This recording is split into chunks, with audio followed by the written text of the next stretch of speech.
I received a letter from a girl, and I'd like to share just a small part of it with you.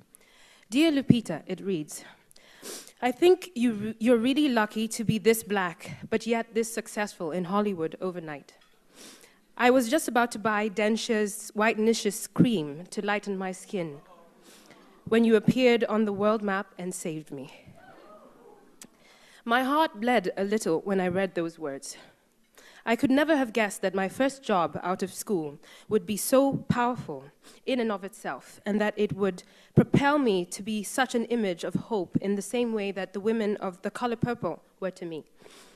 I remember a time when I too felt unbeautiful. I put on the TV and only saw pale skin. I got teased and taunted about my night-shaded skin.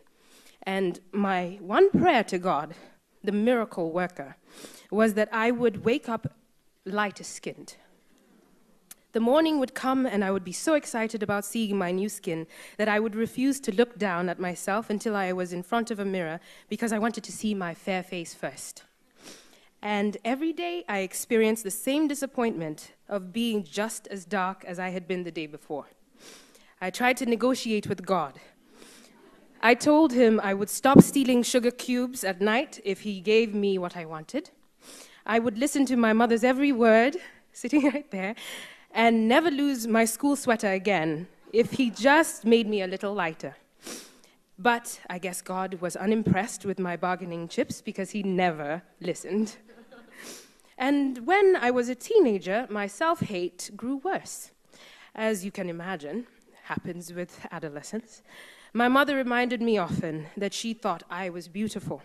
But that was no consolation. She's my mother. Of course she's supposed to think I'm beautiful. And then Alec Weck came on the international scene. A celebrated model. She was dark as night. She was on all the runways and in every magazine, and everyone was talking about how beautiful she was. Even Oprah called her beautiful. And that made it a fact. I couldn't believe that people were embracing a woman who looked so much like me as beautiful. My complexion had always been an obstacle to overcome, and all of a sudden, Oprah was telling me it wasn't. It was perplexing, and I wanted to reject it because I had begun to enjoy the seduction of inadequacy. But a flower couldn't help but bloom inside me. When I saw Alec, I inadvertently saw a reflection of myself that I could not deny.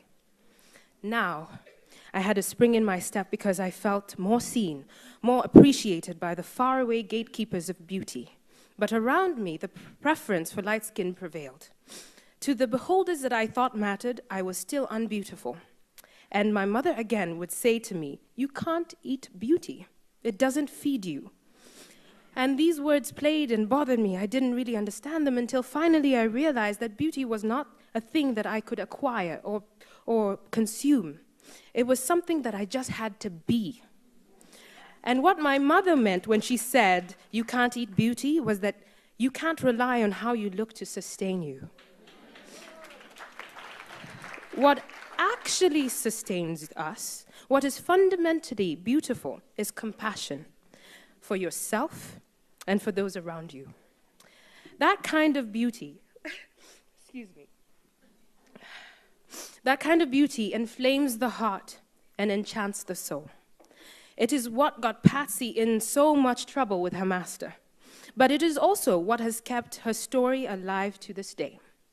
We remember the beauty of her spirit, even after the beauty of her body has faded away. And so, I hope that my presence on your screens and in magazines may lead you, young girl, on a similar journey, that you will feel the validation of your external beauty, but also get to the deeper business of being beautiful inside. That, there is no shade in that beauty. Thank you.